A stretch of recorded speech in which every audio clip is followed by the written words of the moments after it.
Did you see that post? People are talking. Here's what's trending on the Rickey Smiley Morning Show. All right, y'all, Rickey Smiley Morning Show, 23 minutes after the hour, y'all. Now, Serena Williams is reminding fans that everybody have bad days. The 23-time Grand Slam tennis pro shared a comforting mental health message on social media after letting her followers know that she wasn't doing okay. No, she shared, "I'm not okay today." She said, and that's okay to not be okay. No one is okay every single day. And if you're not okay today, I'm with you. There's always tomorrow, she added. Love you. Underneath the post, several of Williams' followers shared encouraging words and praised her transparency. Williams' candid post just came 1 week after she took to TikTok to showcase the realities of motherhood after attending the 2023 CFDA Awards. And, you know, I love when celebrities are transparent like that because it lets us know that they're humans like the rest of us. Now, she's been very vocal about her mental health over the years, specifically her struggles after welcoming her daughter, Alexis Olympia, saying, "Some days I cry and I'm really sad and I've had my share of meltdowns." Now, after her daughter's birth via emergency cesarean section, she said she couldn't shake a sense of sadness that she had struggled with postpartum depression. I'm saying, honestly, I think people need to talk about it more because it's almost like the fourth trimester. It's part of the pregnancy process. Now, joining us this morning is the chief professor of OBGYN at the Medical College of Georgia. We got Dr. John Liu. Good morning, Dr. Liu. Good morning. Hey, thank you so much for joining us this morning. Now, as we talk about maternal health, maternal mental health, 1 in 8 women will deal with postpartum depression, and over 50% do not get treatment. Now, how would a new mom know that, she's dealing with postpartum? Well, this is very significant in our community, Ricky, because, one of the things, it can happen up to 50 to 80% of people will have it, women will have it. And it's divided into 2 parts. One is perinatal depression and one is baby blues. And baby blues are very, very common. 80% of women can get baby blues because it's what happens when your hormones drop after you give birth. So it's normal to have the blues, but it's not normal for it to progress after 7 to 10 days.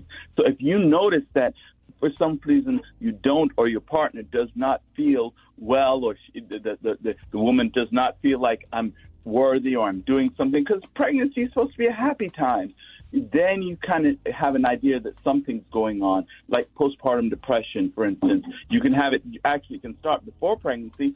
It can start during pregnancy. It can even occur after pregnancy. And the postpartum depression, you think about happening 2 weeks after you have the baby. If you're still not feeling like, I love it, I'm a new mom, or I'm having a baby, I just had a baby, that's what you start looking for. Those symptoms of depression, sadness, feeling bad about yourself. And you know what else, Ricky? One of the great things that men can do, because we can't do much during our significant other having a baby, we can do something afterwards. We can watch out and be very, very supportive.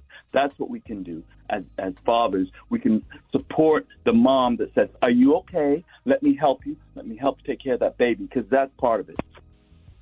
Oh, wow. Well, you know what? I have a question. Why are black women twice as likely to deal with depression during childbirth? Well, there's several risk factors. One being financial issues, social issues, history of depression, history of multiple pregnancies. Those things come into play. History of thyroid disease. So there's so many things that occur with us as far as hypertension and diabetes. We have that. I have it.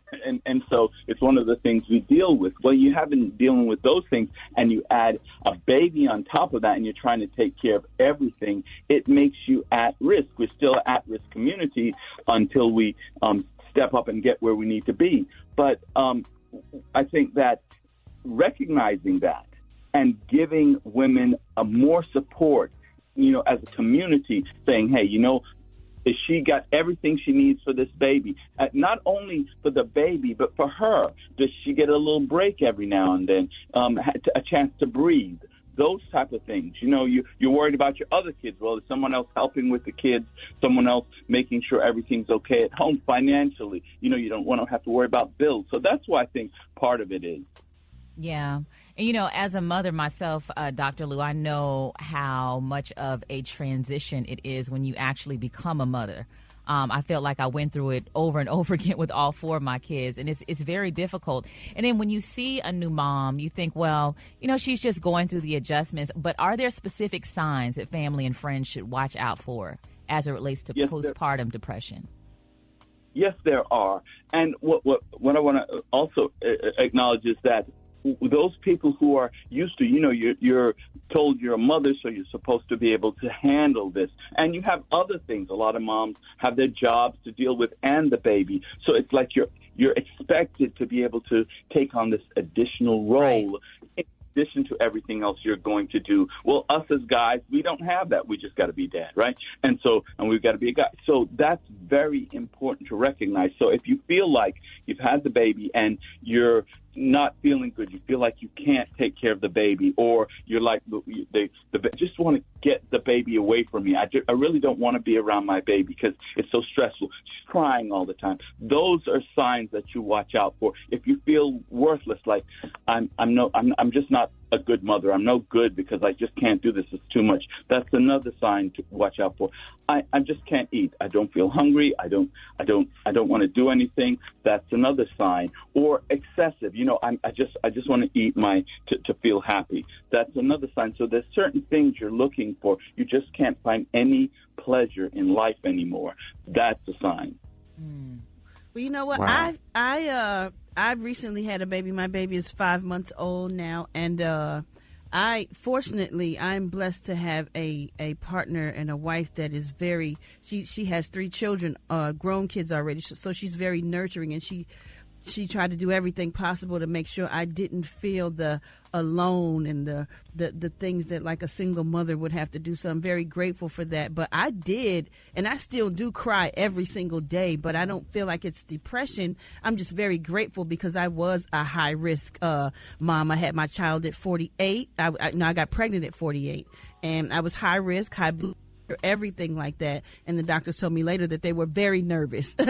But I had a successful pregnancy, thank God, and I have a very beautiful village to help me, so I am blessed.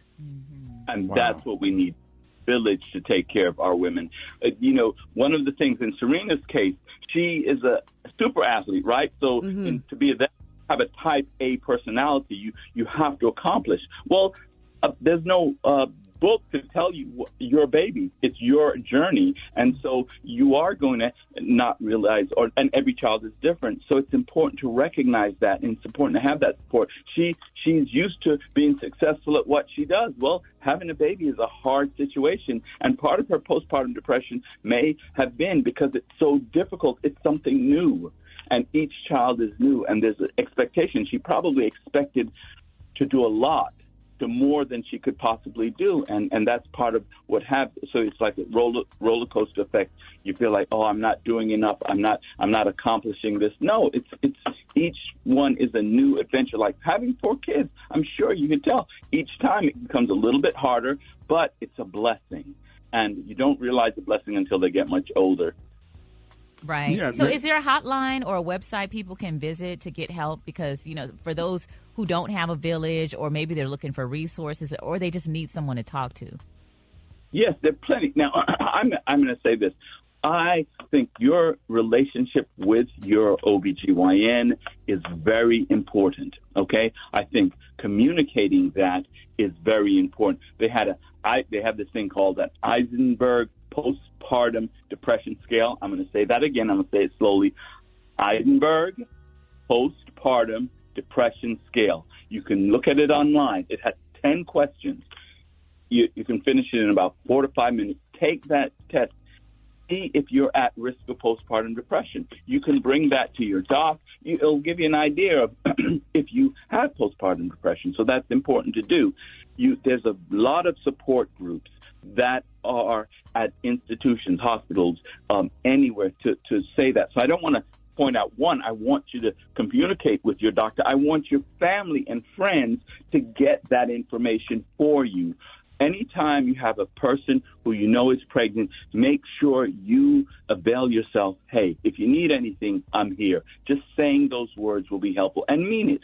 Say, you know what, can I take care of the kids one day for you? Can I give you a break one day? Mean that and do it. I think that's so important as a community, because you can have a group that you talk to, but the physical action of helping is so important.